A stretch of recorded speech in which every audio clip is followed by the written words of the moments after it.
the need for a daily reset. Some mornings feel like a race before our feet even hit the floor. The alarms, the to-do lists, the pressure. We dive headfirst into the chaos, hoping to somehow find peace in the middle of it. But here's the truth most of us ignore. The way we start our day shapes everything that follows. When we skip that quiet moment with God, it's like stepping into a storm without shelter. We feel more reactive, more anxious, more disconnected. That sense of purpose, that inner calm, it fades fast. But one simple act, just a few intentional words whispered in the morning, can flip the script. A short, heartfelt prayer first thing in the day creates space for God to step in, to guide us, to give us peace that nothing else can. It doesn't have to be long. It doesn't have to be perfect. But it does have to be real. And today, we'll explore one simple prayer that could bring you closer to God than you've felt in a long time. This morning prayer, the words. So what do you actually say in those first quiet minutes of the day? When you're still groggy, the world hasn't started screaming yet, and you have just a moment to reach for something deeper. It's not about complicated language. God's not waiting for the right words. He's waiting for real ones. What matters most is your heart, open, honest, and surrendered. Here's a simple yet powerful morning prayer you can speak aloud, whisper silently, or even just reflect on in your heart. Lord, today I give you my heart, my thoughts, and my steps. Guide me, protect me, and speak to me. Let your peace lead me, and let your will be done through me. I trust you with this day. Amen. At first glance, it may seem short, but that's what makes it so powerful. You're not trying to impress God, you're inviting Him in. Each line carries a quiet kind of strength. I give you my heart.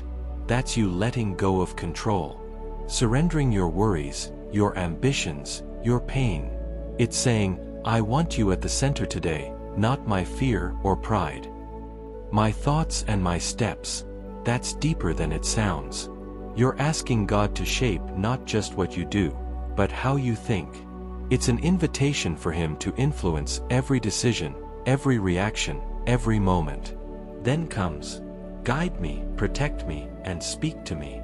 This is trust in action. You're not just asking for blessings, you're asking for direction. For God to speak clearly into your day, and for your spirit to be quiet enough to listen. Let your peace lead me. This one matters more than we often realize. It's a declaration that no matter what chaos comes, your foundation won't be shaken. His peace becomes your compass. And finally, let your will be done through me. That's where your day transforms. Because it's no longer about your agenda, it's about being a vessel, being used, being present for something greater than yourself. When you speak these words, don't just rush through them. Sit with them. Let them wash over you like a wave, gentle but strong. Because sometimes, one quiet prayer can do what hours of striving can't. But these words only begin to work when you truly understand what they mean, and that's where we're going next. Why these lines matter. Every word in that prayer carries more weight than it seems. When you say, Lord, today I give you my heart, you're not just offering your emotions, you're surrendering control. It's a declaration that you don't want to lead with fear, pride, or anxiety. You want God to shape your intentions from the inside out. My thoughts and my steps. This line invites God into your mindset and your choices.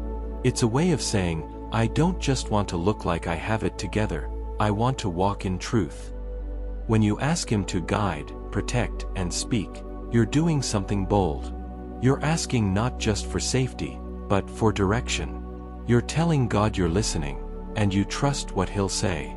And the line, let your peace lead me, is more than a comfort request. It's a shift in how you move through life. It says, I don't want to react from stress. I want to respond from peace. Finally, let your will be done through me. That's the most powerful part. Because it means you're not just living for yourself today. You're asking to be used for something bigger, something divine. These words become a framework, not a ritual, but a realignment. And once you grasp that, everything begins to change. But now let's go one step deeper, because saying the words is one thing.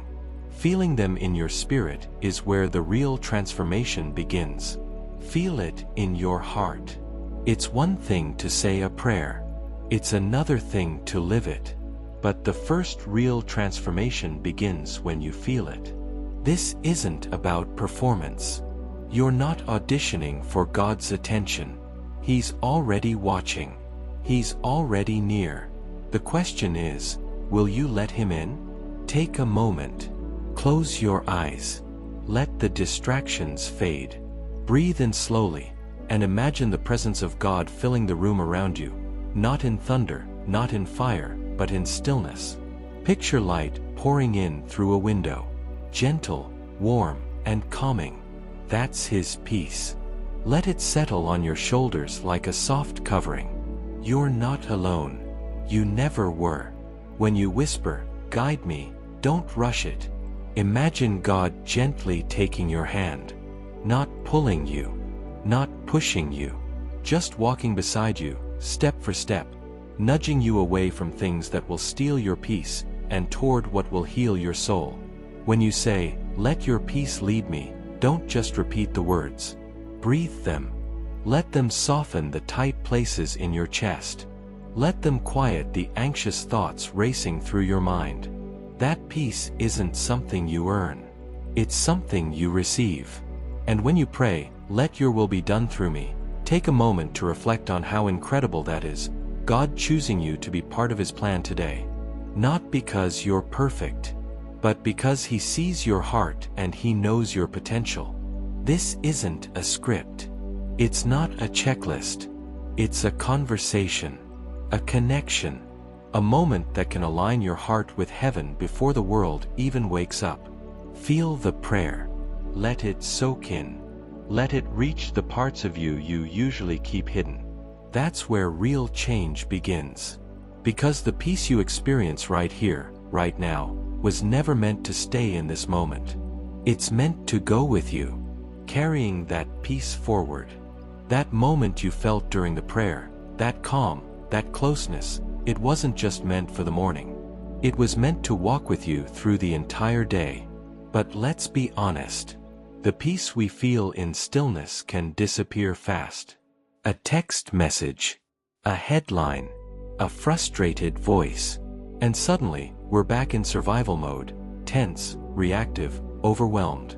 That's why carrying peace with you isn't passive. It's intentional. It's something you choose over and over again, even in the noise. So how do you do that?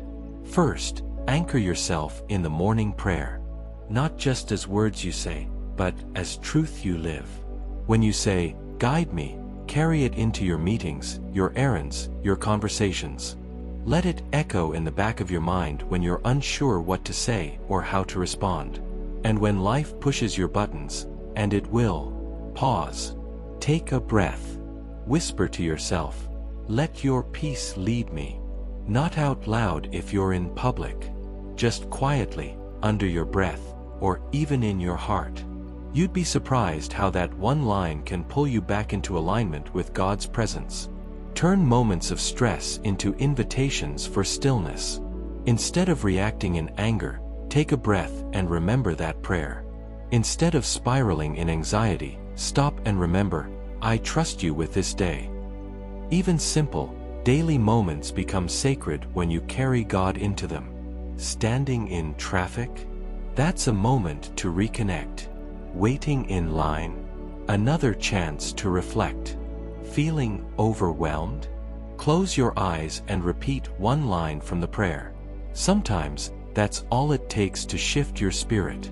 And remember, this peace you're holding, it's not just for you. When others see how you move through challenges with grace, how you speak with gentleness, how you radiate calm in chaos, they're seeing God in you. Without saying a word, your life becomes a prayer. That's the power of carrying peace forward. But there's still one final piece that completes this spiritual rhythm, and it's the one most people overlook: The daily gratitude closing. So many people pray for things, help, peace, strength, but forget to pause and give thanks. Gratitude isn't just a nice habit. It's a powerful declaration that God is already working, already providing, already moving, even if we can't see it yet. When you end your prayer by saying, "Thank you for guiding me today," you're not just wrapping things up, you're planting faith. You're choosing to believe that even before the day unfolds, God is in it. Try this. After your morning prayer, sit in silence for 10 seconds. No words, no requests. Just a quiet, grateful heart.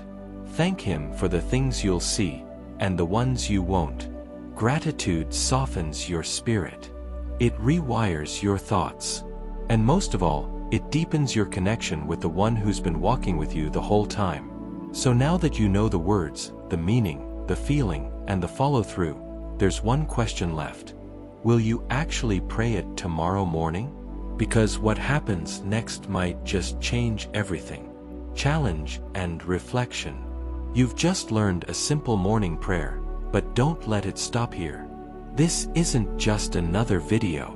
It's a moment of decision. You can close this and go back to the noise, or you can wake up tomorrow and do something different. Say the prayer, mean it, feel it, and watch what happens. Maybe it's more peace. Maybe it's clarity in a tough decision. Maybe it's just knowing, deep down, that you're not walking through this life alone. Here's your challenge. Pray this every morning for the next 7 days. Not as a routine, but as a reset. Each day, give God your heart before the world gets a chance to shape it. And at the end of those 7 days, ask yourself, what changed?